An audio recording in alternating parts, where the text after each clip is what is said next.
Nosotros seguimos con más Informando las Mañanas y en esta ocasión vamos a tener con la entrevista ya con la licenciada en nutrición Valentina Vallejos, que vamos a estar hablando un poco de la nutrición consciente, pero puntualmente, ¿qué es el SIBO? ¿Qué tal? Buen día, Hola, ¿cómo estás? buen día, muchas gracias por la invitación.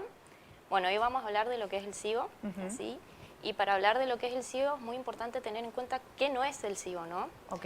Bueno, para empezar es importante tener en cuenta que en condiciones normales el intestino delgado no tiene que tener bacterias, ya que el intestino delgado únicamente se dedica a la digestión y la absorción de nutrientes, ¿no? Las bacterias tienen que encontrarse en el colon, es decir, en el colon tiene que estar la microbiota intestinal diversa y variada en microorganismos, ¿no? Entonces, el SIBO es el sobrecrecimiento bacteriano en exceso en el intestino delgado, cuando estas bacterias tendrían que desarrollarse generalmente en el colon, ¿no? Bien. Y cuando se desarrolla en el intestino delgado es cuando comienzan a generar ciertos síntomas, intolerancias digestivas, entre otros. ¿Cuáles son los síntomas Los puntualmente? principales síntomas se dividen en tres. Por un lado, síntomas digestivos, que son propios de la producción de gas, de la fermentación que generan las bacterias, que tenemos distensión abdominal, hinchazón, también se le conoce como la panza de embarazada, dolor abdominal, diarrea, otros cursan con constipación, dependiendo también del tipo de SIBO. Por otra parte, tenemos síntomas no digestivos que se relacionan con la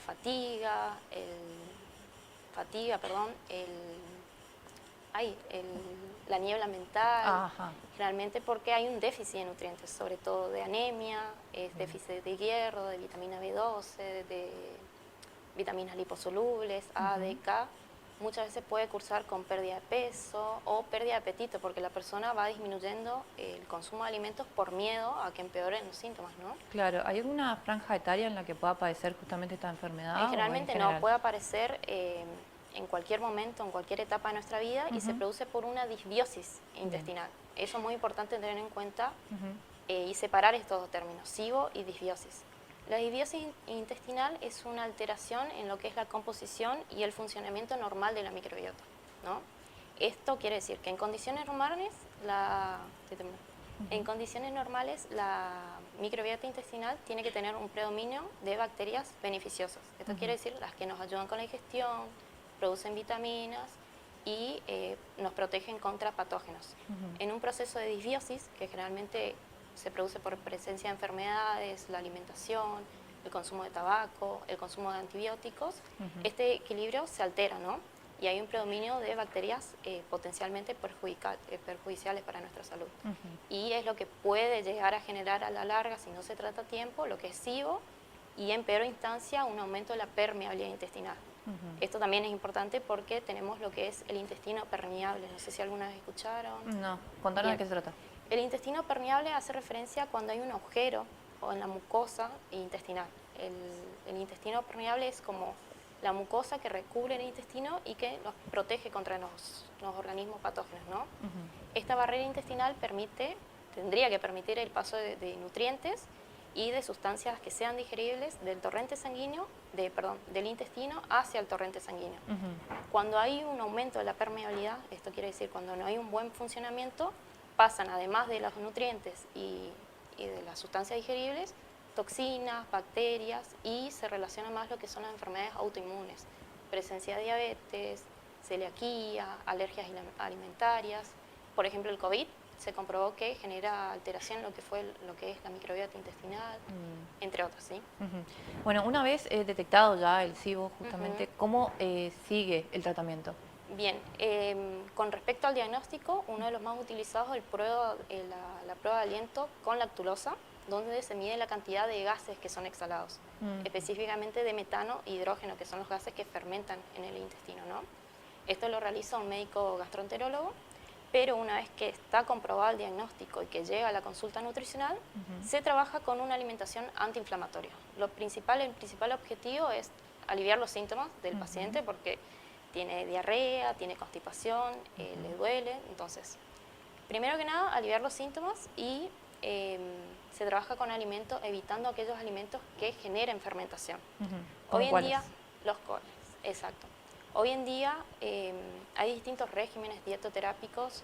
Generalmente todas las dietas son antiinflamatorias, pero cada una tiene su nombre diferente. Claro.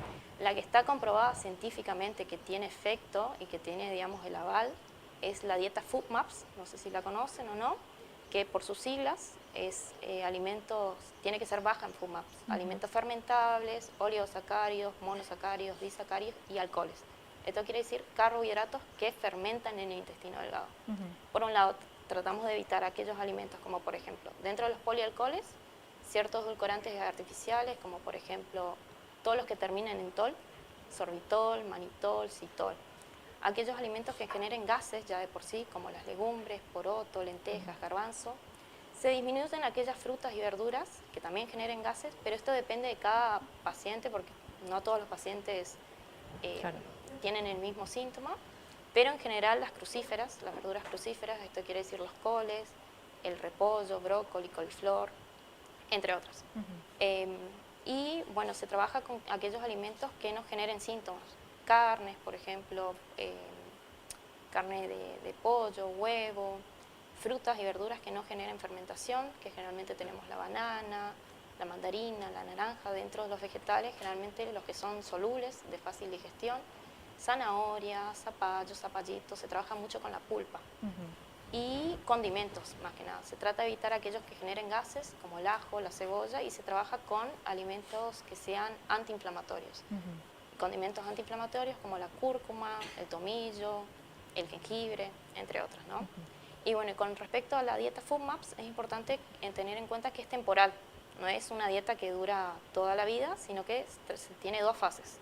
En una primera fase es restrictiva, que suele durar a 1 o 2 semanas, que se restringen todos estos tipos de alimentos, como la lactosa también me faltó mencionar, la leche que fermenta, yogur, entre otras. Y luego, pasado estas 2 semanas, que se ve una mejoría de síntomas, se van reintroduciendo, para así no empeorar lo que es el estado nutricional, ¿no? Bien, ¿cómo se puede prevenir esto? Bien, con respecto a la prevención, primero que nada es mantener una microbiota saludable. Esto es una alimentación variada, tanto en frutas, verduras, con un elevado consumo de agua, con el consumo de alimentos prebióticos y probióticos, que en un estado de condición normal están indicados. Muchas veces, cuando hay presencia de SIBO, por ahí no se indican tanto, porque es un mito de que van a ayudar, porque muchas veces las cepas de probióticos pueden empeorar la sintomatología, ¿no? Entonces, en un estado completo de salud, sí se indican alimentos probióticos, por ejemplo, yogur, kéfir, la kombucha, el chucrut, y los prebióticos, que realmente los prebióticos son los alimentos que son los alimentos de los probióticos, de estos microorganismos vivos que generan beneficios a nuestra salud, ¿no? Y siempre trabajar con una triada, que aparte de la alimentación, está la parte médica, digamos, que la maneja el médico, si necesita o no el uso de medicamentos, no abusar de los medicamentos, porque muchas veces tomamos antiácidos como el omeprazol, la ranitidina, y esto, si abusamos, muchas veces daña lo que es la mucosa intestinal, entonces aumenta el riesgo de padecer SIBO.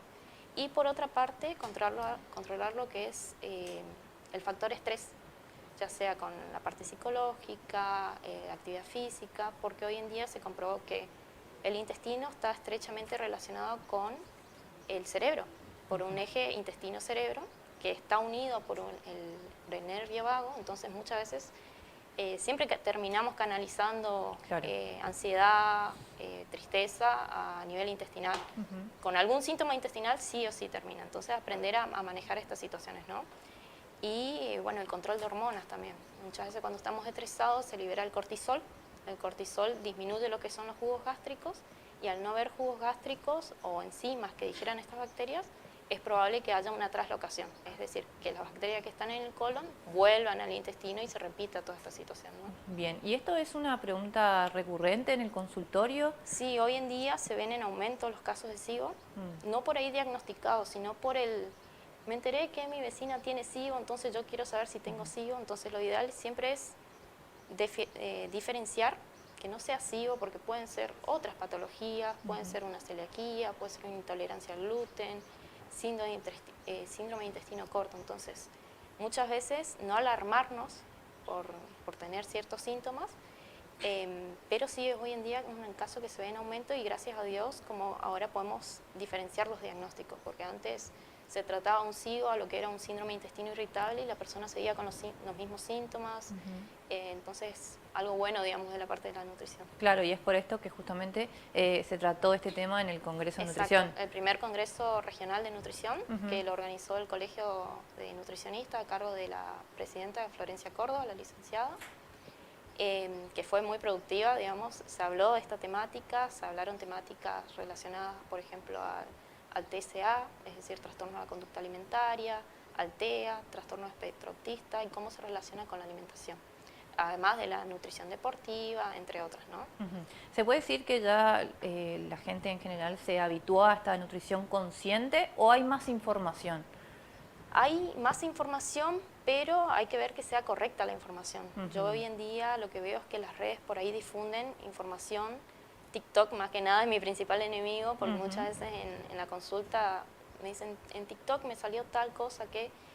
Y yo digo, no sé, la verdad que no sé porque nunca lo aprendí. Entonces como volver a interiorizarme, desmentir. Hoy en día lo que nos ayuda al tema de las redes es a desmentir muchas cosas que se ven desde la parte con fundamento, pero está entre su parte positiva y su parte negativa, ¿no? Claro, pasa mucho entonces que a través de las redes sociales se acercan con una consulta y, claro, y no se sabe si es cierto o no. O sea, desde la parte de la ética profesional está bien decir no sé, porque no me enseñaron, por ahí es un mito, lo voy a investigar, lo investigo, te lo explico, y en la próxima, pero sí, hoy en día aparece cada cosa en las redes sociales que limita un poco el trabajo, pero nos ayuda a nosotros de la importancia del rol de nutricionista en la comunidad, ¿no? Claro.